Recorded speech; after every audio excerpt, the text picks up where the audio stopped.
வணக்கம். மரணத்தை வென்ற மார்க்கண்டேயன் கதையை பற்றி இந்த பதிவில் தெரிந்து கொள்ளலாம்.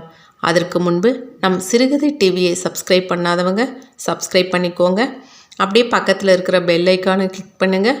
அப்புறம் உங்கள் ஃப்ரெண்ட்ஸ் ரிலேட்டிவ்ஸ்க்கு ஷேர் பண்ணுங்கள். மறக்காமல் லைக் பண்ணுங்கள்.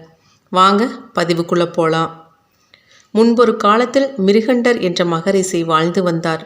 அவரும் அவருடைய மனைவியான மருதவதியும் சிவபெருமானின் தீவிர பக்தர்கள் ஆவார்கள். ஆனால் இவர்களுக்கு குழந்தை பாக்கியம் இல்லை.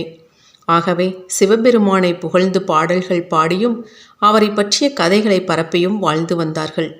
கடைசியாக அவர்களின் செயலால் மனம் குளிர்ந்த சிவபெருமான் அவர்கள் முன்பு காட்சியளித்து, மிருகண்டா, உன்னால் நான் மனம் குளிர்ந்தேன். சொல், நீண்ட காலம் வாழப்போகும் ஆனால் முட்டாள்களாக இருக்கப் போகும் 100 குழந்தைகள் வேண்டுமா, அல்லது 16 வருடங்களே ஆளப்போகும் புத்திசாலியான ஒரு குழந்தை வேண்டுமா என கேட்டார். அதற்கு மகரிஷி, கடவுளே, அந்த புத்திசாலி மகனை மட்டும் கொடுங்கள் என உடனடியாக கூறினார். நல்லது, உனக்கு அவன் கிடைப்பான் என சிவபெருமான் கூறினார். விரைவிலேயே மகரிஷிக்கு மகன் பிறந்தான். அவனுக்கு மார்க்கண்டேயன் என பெயரும் வைத்தார். அந்த சிறுவனும் புத்திசாலியாகவும் அழகானவனாகவும் வளர்ந்தான். வேத சாஸ்திரங்களை அவன் சுலபமாக கற்றுக்கொண்டான். அனைவருக்கும் அவனை பிடித்திருந்தது. அந்த சிறுவன் 16 வயதை நெருங்கி கொண்டிருந்த போது மிருகண்ட மகரிஷியின் கவலையும் அதிகரித்து கொண்டே போனது. ஒரு நாள் மார்க்கண்டேயன் தன் தந்தையை பார்த்து, தந்தையே, ஏன் சோகமாக இருக்கிறீர்கள் என கேட்டான். அதற்கு, மகனே, நான் உன்னிடம் என்ன சொல்வது? உன்னை எங்களுக்கு சிவபெருமான் அளிக்கையில் நீ 16 வருடங்கள் மட்டுமே உயிருடன் இருப்பாய் என கூறினார். நீ இப்போது அந்த வயதை அடையப் போகிறாய். இந்த வருடம் முடியும் போது நீ எங்களை விட்டு சென்றால் உன் இழப்பை நாங்கள் எப்படி தாங்குவோம் என மகரிஷி கூறினார். தந்தையே, இதுதான் காரணமா? சிவபெருமானுக்கு அவரின் பக்தர்களின் மீது அன்பு உண்டு. அதை நீங்களே என்னிடம் கூறியுள்ளீர்கள். அவர் பலரையும் சாவில் இருந்து காப்பாற்றியிருக்கிறார். அதை நான் புராணங்களில் படித்தும் இருக்கிறேன். இதனால் இன்றிலிருந்து இரவும் பகலுமாக நான் சிவபெருமானை வணங்க ஆரம்பிக்கிறேன். கண்டிப்பாக அவர் என்னையும் காப்பாற்றுவார் என்ற நம்பிக்கை எனக்கு உள்ளது என மார்க்கண்டேயன் கூறினான். தன் மகனின் வார்த்தைகளை கேட்ட மிருகண்ட மகரிஷி சந்தோஷமடைந்தார். தன் மகனுக்கு ஆசி வழங்கினார். கடற்கரையில் சிவலிங்கம் ஒன்றினை மார்க்கண்டேயன் கட்டினான். காலை மாலை இரவு என எந்நேரமானாலும் சிவபெருமானை வழிபடத் தொடங்கினான். பஜனைகள் பாடி நடனமாடியும் கூட அவன் வழிபாட்டை தொடர்ந்தான். கடைசி தினத்தன்று மார்க்கண்டேயன் பஜனைகள் பாடத் தொடங்கும்போது மரணத்தின் கடவுளான யமன் அவனிடம் வந்தார். ஒரு எருமையின் மீது ஏறி யமன் வந்தார். தன் கையில் பாசக்கயிற்றை வைத்திருந்தார். மார்க்கண்டேயனிடம், உன் பஜனையை நிறுத்து சிறுவனே, இந்த பூலோகத்தில் உன் வாழ்க்கை முடிவடைந்து விட்டது. மரணத்திற்கு தயாராக இரு என யமன் கூறினார்.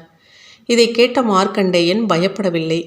தன் தாயை குட்டி எப்படி பற்றி கொள்ளுமோ அதேபோல் அவன் சிவலிங்கத்தை இறுக்கி கட்டிப்பிடித்து கொண்டான். சிறுவனின் கழுத்தில் யமன் பாசக்கயிற்றை வீசினார். அவனை சிவலிங்கத்தை விட்டு இழுக்க முயன்றார்.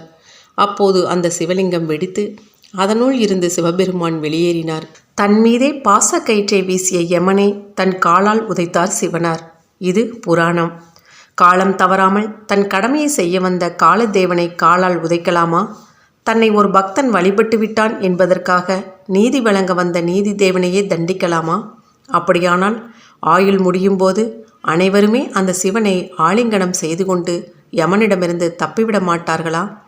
இவையெல்லாம் நியாயமான கேள்விகள்தான். இவற்றுக்கு பதில் காண முயலும்போது புதிய உண்மைகள் வெளிப்படுகின்றன.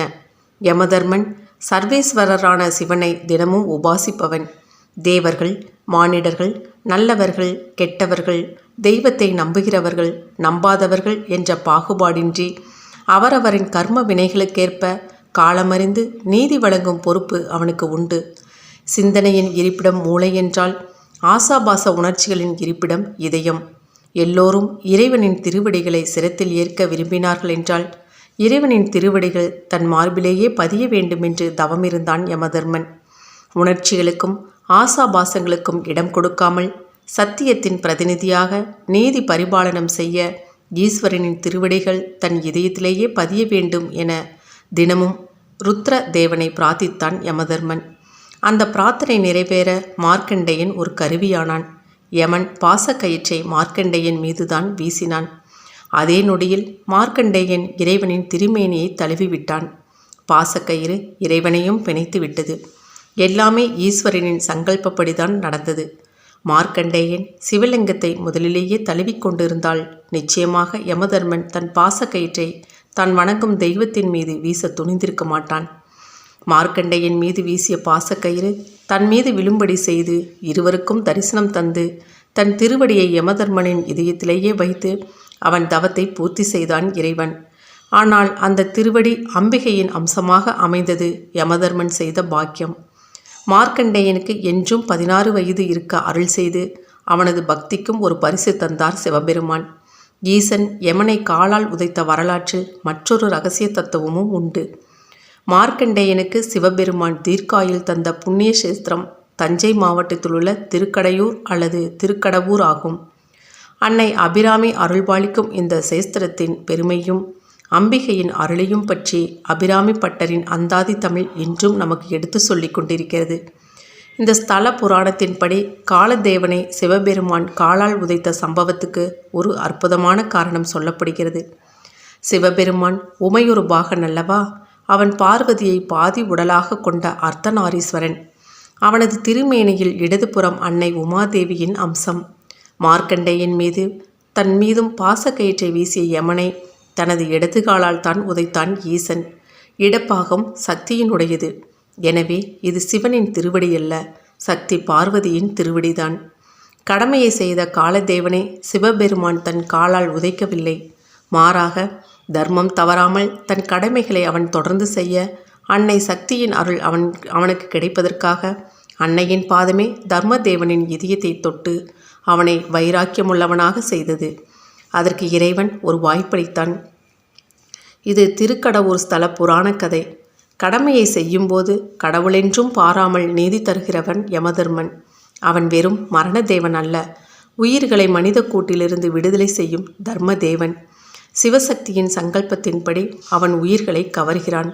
அவன் நெருங்கும் வேளையிலும் கூட சிவசக்தியின் அருள் இருந்தால் ஆரோக்கியமும் ஆயுளும் நீடிக்கும் என்பதே இப்புராண கதை சொல்லும் தத்துவம்.